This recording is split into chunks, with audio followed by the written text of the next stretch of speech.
Hello historians, and welcome to Purple Shirt History. This video is intended for the teachers around the world.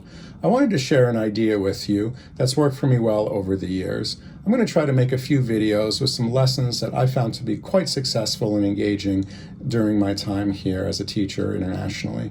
Hopefully you can use it in your classroom and have success with it. If you want to make some adjustments or changes, feel free, but I just wanted to share some things that have worked for me.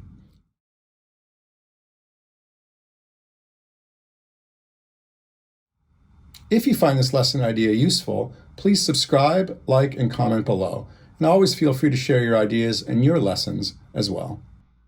So here we are in the Canva app. You can use a web browser to access Canva, and the layout is pretty much the same.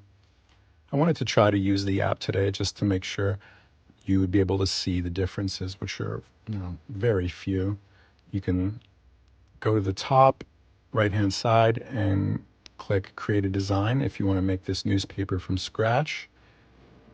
But it's much easier for the students to just have a template and kind of copy paste their work, fill in pictures, get information from the book or any notes or any handouts you give them, and just do it like that. So here we see vintage newspaper templates, and there's a lot of beautiful templates here.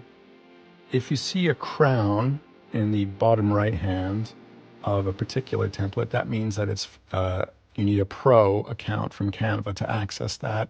I'm not using one right now. I'm using just the normal free one so everybody can kind of see what it's like. So the very first hit was a free template. Looks pretty cool to me. A3 paper. I have my students print them out. I think it's a bit of a problem-solving exercise for them to print it out. They can go and ask other people if they don't have a printer. It gets them working together. I also like to star the templates if I think it's a good one so I can use it later.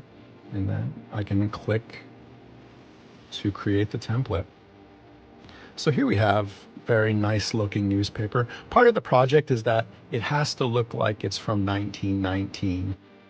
Quality posters delivered to your doorstep. Sweet. So the kids print it out, and if it's the best one in the class or something I think is worthy of praise, I'll laminate it and I will put it on my back wall. So it's one of the first projects of the year, and the student that usually does this well and has a nice piece of work can see that throughout the entire year. So the first thing I like to do is just rename it. So the project Treaty of Versailles. Let's do the UK perspective for this particular example. Need to show a bit of balance. So there's some things in the UK that are quite emotional in terms of the language you would find in the newspapers of the time because of the destruction and death of World War I. But on the other hand, there was a lot of kind of behind the scenes action in Parliament by Lloyd George and others to try to kind of rebuild the relationship with Germany. So you could pick any newspaper. You can make up a newspaper title. So I'm just going to use the Times here. I know that's a newspaper in the UK. It's still today. And then at the very top, so I'll write down June 29th, 1919. So the Treaty of Versailles was on the 28th signed. So that's a bit of knowledge that the kids can show.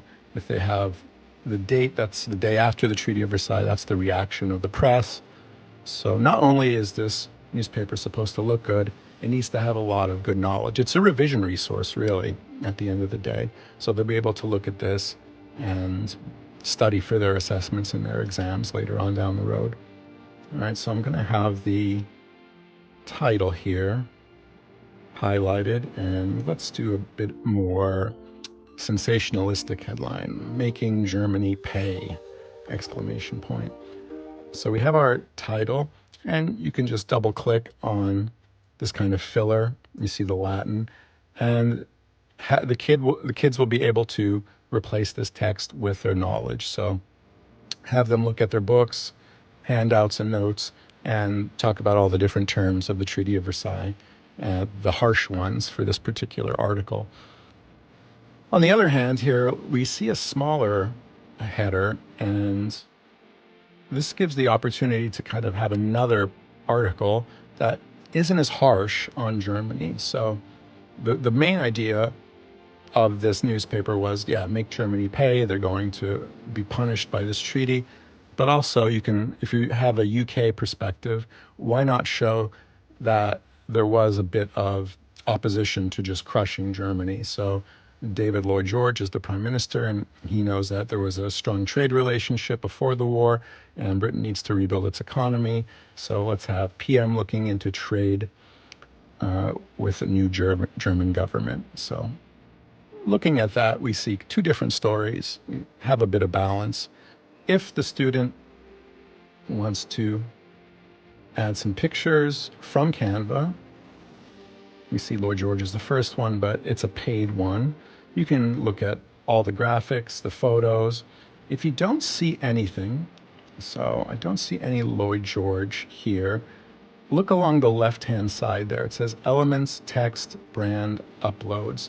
You can go to Uploads and pick a picture of Lloyd George and replace the pictures in the template. So there you are. That should help you get started with a project that I really like to do. Hopefully you'll like to do it as well, and you'll get some nice work out of your students, and they will learn a lot of key terms on the Treaty of Versailles and use it as a revision resource later on down the road.